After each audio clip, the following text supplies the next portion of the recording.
ఓం నమో వెంకటేశాయ. అందరికీ నమస్కారము. రేపు పరమ పవిత్రమైనటువంటి రోజు హనుమద్వ్రతము. రేపు ఆంజనేయ స్వామిని విశేషంగా మనము పూజించి ఆరాధించినట్లయితే ఆంజనేయ స్వామి యొక్క సంపూర్ణమైన అనుగ్రహం మనకు కలుగుతుంది. ప్రతి సంవత్సరము మార్గశిర మాసము శుక్లపక్షము త్రయోదశి తిథి నాడు హనుమద్వ్రతం చేయాలని మనకు ఋషులు పెద్దలు ఏనాడో చెప్పి ఉన్నారు. కర్ణాటక మరియు తమిళనాడులో రేపే హనుమాన్ జయంతి పండుగను జరుపుకుంటారు. కర్ణాటక క్యాలెండర్లో కూడా రేపే హనుమాన్ జయంతి అని ఉంటుంది. కానీ హనుమాన్ జయంతి మనం ఎప్పుడు జరుపుకోవాలి అంటే పరాశర సంహితలో స్పష్టంగా చెప్పారు. ఆంజనేయ స్వామి వైశాఖ మాసంలో కృష్ణపక్షంలో దశమి తిథి నాడు శనివారం రోజు పుట్టారని పరాశర సంహితలో ఉంటుంది. కలౌ పరాశర స్మృతి. కలియుగంలో మనము పరాశర స్మృతినే పాటించాలి కదా. కాబట్టి వైశాఖ మాసంలో సాధారణంగా హనుమాన్ జయంతి పండుగను మన తెలుగు రాష్ట్రాల్లో జరుపుకుంటాము. కర్ణాటకలో మరియు తమిళనాడులో కొన్ని ప్రాంతాల్లో రేపే హనుమాన్ జయంతిని జరుపుకుంటారు. ఆంజనేయ స్వామిని ఎప్పుడు పూజించినా మంచిదే కదండి. భగవంతుణ్ణి పూజించడానికి మనకు తిథి వారము నక్షత్రము పని లేదు. సర్వకాల సర్వవస్థలందు భగవంతుణ్ణి ఆరాధించవచ్చు. కానీ రేపు హనుమద్వ్రతము అని ఎందుకు చెప్పారు అంటే ఆంజనేయ స్వామి లంకా నగరానికి వెళ్ళి ఆ సీతాదేవిని దర్శించి అమ్మవారికి శ్రీరాముడి యొక్క ముద్రికను ఇచ్చి అమ్మవారి చూడామణిని తీసుకొని లంకా దహనం చేసి ఆ అమ్మవారి చూడామణిని తెచ్చి శ్రీరామచంద్రమూర్తికి ఇస్తాడు కదా. అప్పుడు శ్రీరాముడు ఆ చూడామణి తీసుకొని ఆనంద బాష్పాలతో ఆంజనేయ స్వామిని కౌగిలించుకొని పొగుడుతాడన్నమాట. అప్పుడు అక్కడున్నటువంటి వానరులందరూ కూడా తమలపాకల హారాలు తీసుకొని ఆంజనేయ స్వామి మెడలో వేసి ఆయనకు జేజేలు పలికి ఆయనను పూజిస్తారన్నమాట. అప్పుడు శ్రీరామచంద్రుడు చెబుతాడు, హనుమ శతయోజన విస్తీర్ణమైన సముద్రాన్ని దాటి సీతాదేవిని దర్శించి లంకాదహనం చేసి ఈ చూడామణి నీవు నాకు తెచ్చిచ్చావు కాబట్టి ఈ రోజు నిన్ను ఎవరు పూజించినా ఆరాధించినా వాళ్ల మనోభీష్టములు నెరవేరుగాక, వారికి సకల దేవతల అనుగ్రహం కలుగుగాక అని శ్రీరామచంద్రుడు ఆశీర్వదిస్తాడన్నమాట. అలా ఆశీర్వదించినటువంటి రోజే ఈ మార్గశిర మాసము శుక్లపక్షము త్రయోదశి తిథి అని మనకు పెద్దలు ఋషులు కొన్ని ప్రాచీన గ్రంథాల్లో చెప్పి ఉన్నారు. ఏది ఏమైనప్పటికీ రేపు హనుమద్వ్రతాన్ని మనము ఎలా చేయాలో, ఆంజనేయ స్వామిని ఎలా ఆరాధించాలో, ఆయన అనుగ్రహాన్ని ఎలా పొందాలో ఇప్పుడు మనం తెలుసుకుందాం. రేపు ప్రాతకాలంలోనే నిద్రలేచి సూర్యోదయానికంటే ముందే ఇల్లు వాకిలి శుభ్రం చేసుకొని చక్కగా స్నానం చేసుకొని పరిశుభ్రమైన వస్త్రాలని ధరించాలి. తెల్ల రంగు వస్త్రాలు లేదా కేసరి రంగు వస్త్రాలని ధరించి ఆ తర్వాత సాంప్రదాయబద్ధంగా బొట్టు పెట్టుకొని పూజ గదిలోకి వెళ్ళి పూజ గదినంతా కూడా శుభ్రం చేసుకొని ఆ తర్వాత ఆంజనేయ స్వామి ఫోటో కానీ విగ్రహం కానీ ఉంటే చక్కగా మీరు ఆ ఫోటోని విగ్రహాన్ని పూజ చేయవచ్చు. ఆంజనేయ స్వామి ఫోటోను లేదు విగ్రహము లేదు అంటే మామూలుగా సీతారాముల ఫోటో ఉంటుంది కదా, ఆ సీతారాముల ఫోటోలో ఆంజనేయ స్వామి ఉంటాడు కాబట్టి ఆ ఫోటోని మీరు చక్కగా పూజ చేసుకొనవచ్చును. గంధ సింధూరము అని పూజా స్టోర్స్లో అడిగితే ఇస్తారు. కేసరి రంగులో ఉంటుంది. ఆ గంధ సింధూరంలోకి కాస్త నెయ్యిని కలిపి ఆ ఫోటోకి బొట్టు పెట్టి దాని మీద కుంకుమ బొట్టు పెట్టాలన్నమాట. ఆ తర్వాత 2 దీపాలు వెలిగించుకోవాలి. చక్కగా దీపంలో ఆవు నెయ్యి కావచ్చు నువ్వుల నూనె కావచ్చు పోసుకొని 3 ఒత్తులు వేసుకొని చక్కగా దీపం వెలిగించి ఆ దీపానికి గంధ కుంకుమ అక్షతల్ని సమర్పించి ఆ తర్వాత మహాగణపతిని ప్రార్థన చేసుకోండి. ఆ తర్వాత ఆచమనం చేయండి. ఆ తర్వాత సంకల్పం చెప్పుకోండి. ఆంజనేయ స్వామిని తులసి దళాలతో పారిజాతం పూలతో పూజించినట్లయితే ఆంజనేయ స్వామి అనుగ్రహం తప్పకుండా కలుగుతుంది. ఆంజనేయ స్వామికి పారిజాతం పూలంటే చాలా ఇష్టం. ప్రయత్నించండి, మీకు దొరికితే మీ అదృష్టం పండినట్లే. ఎందుకంటే ఆంజనేయమతి పాటలాననం కాంచనాద్రి కమనీయ విగ్రహం పారిజాత తరుమూలవాసినం భావయామి పవమానందనం అని చెప్పారు కదా మన ఋషులు. పారిజాతం చెట్టు కింద ఆంజనేయ స్వామి ఎప్పుడు కూర్చొని ఉంటాడన్నమాట. ఆయనకి పారిజాతం పూలన్నా పారిజాతం పూల వాసనన్నా చాలా ఇష్టం.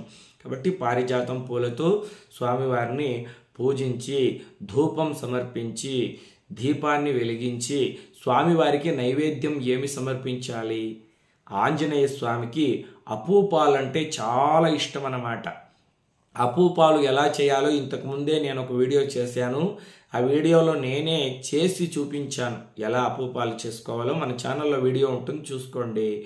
దానితో పాటుగా ఆంజనేయ స్వామికి పానకమన్నా, వడపప్పు, ఉద్ది వడలు అంటే చాలా ఇష్టం అన్నమాట. దీన్నే గారెలు అని కూడా పిలుస్తారు. చక్కగా ఉద్ది వడలు లేదా గారెలు అంటారు కదా, వాటిని కూడా ఆంజనేయ స్వామికి మాల కట్టి సమర్పిస్తారు. అలాగే అయినా నైవేద్యం చేయవచ్చును. ఆ తర్వాత స్వామివారికి కర్పూర మంగళ హారతి చేయాలి. ముఖ్యంగా రేపు హనుమద్వ్రతం చేసిన వారు హనుమాన్ చాలీసాని చదివితే చాలా మంచిది. తులసీదాసు గారు రచించినటువంటి హనుమాన్ చాలీసా ఉంది కదా, శ్రీ గురు చరణ సరోజ రజ, అది ఉంది కదా, చదవండి. చదవడం రానటువంటి వాళ్ళు కనీసం ఫోన్లో పెట్టుకొని శ్రద్ధాభక్తులతో వినండి. అదేవిధంగా ఆంజనేయ స్వామి అష్టోత్తర శతనామావళి స్తోత్రం ఇంతకుముందే నేను మీకు నేర్పించి ఉన్నాను. ముఖ్యంగా హనుమాన్ ద్వాదశనామ స్తోత్రాన్ని తప్పకుండా చదువుకోండి, చాలా సులువుగా ఉంటుంది. ఆపదామపహర్తారం దాతారం సర్వసంపదాం లోకాభిరామం శ్రీరామం భూయో భూయో నమామ్యహం.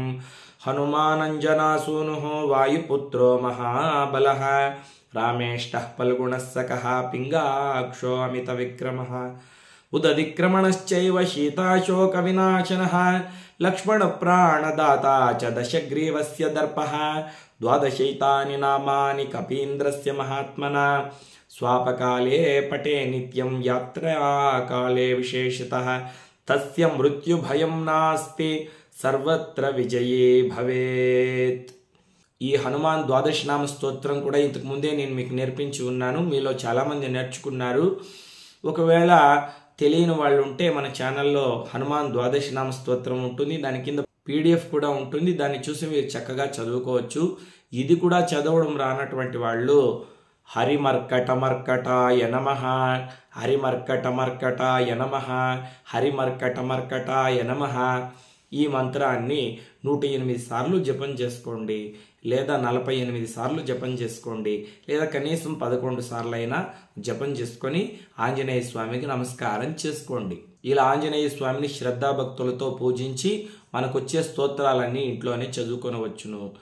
అదేవిధంగా అనారోగ్య సమస్యలు తొలగిపోవాలన్నా, దృష్టి దోషాలు తొలగిపోవాలన్నా, ఆర్థిక సమస్యలు, శత్రుబాధ పూర్తిగా నివారణ కావాలన్నా రేపు తమలపాకులు తీసుకోండి. ఒక 5 తమలపాకులు కావచ్చు, 11 కావచ్చు, 21 కావచ్చు, 48 కావచ్చు, 108 కావచ్చు. మీ శక్తి కొద్దీ తమలపాకుల్ని తీసుకొని చక్కగా నీళ్లలో కడిగి ఒక బట్టతో తుడిచివేసి గంగ సింధూరంలో ఆవు నెయ్యి కలిపి ఆ తమలపాకు మీద జై శ్రీరామ్ అని రాసి మాలగా కట్టి మీ దగ్గరలో ఎక్కడైనా ఆంజనేయ స్వామి దేవాలయం ఉంటే ఆ దేవాలయానికి వెళ్ళండి.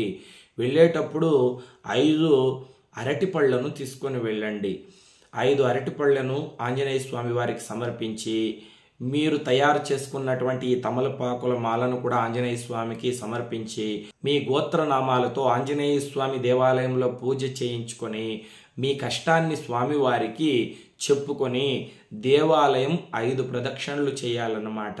ప్రదక్షిణ చేసేటప్పుడు హరిమర్కట మర్కటాయ నమః, హరిమర్కట మర్కటాయ నమః, హరిమర్కట మర్కటాయ నమః అనే మంత్రాన్ని జపం చేసుకుంటూ స్వామివారి దేవాలయాన్ని ప్రదక్షిణ చేసుకొని మీ బాధలు మీ కష్టాలు ఏవైతే ఉన్నాయో అవి ఆ స్వామికి చెప్పుకొని ఆ స్వామిని ప్రార్థించినట్లయితే తప్పకుండా ఆ సమస్యలను వెంటనే ఆంజనేయ స్వామి తొలగిస్తాడు. ఆయనకంత శక్తి ఉంది. ఇది పరమ సత్యం.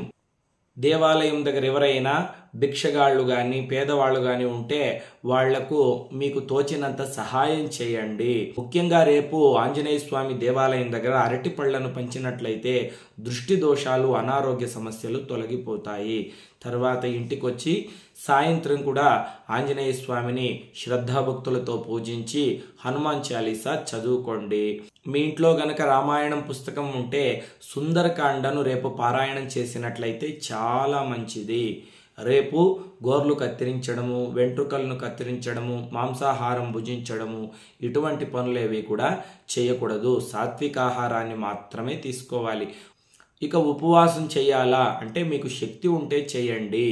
12 సంవత్సరాలు లోబడినటువంటి పిల్లలు, 60 సంవత్సరాలు పైబడినటువంటి వృద్ధులు, బీపీ షుగర్లు ఉన్నటువంటి వాళ్ళు, అనారోగ్య సమస్య ఉన్నటువంటి వాళ్ళు ఉపవాసం చేయకండి. శక్తి ఉన్నటువంటి వాళ్ళు ఉపవాసం చేసి హరిమర్కట మర్కటాయ నమః అనే మంత్రాన్ని జపం చేసుకోండి.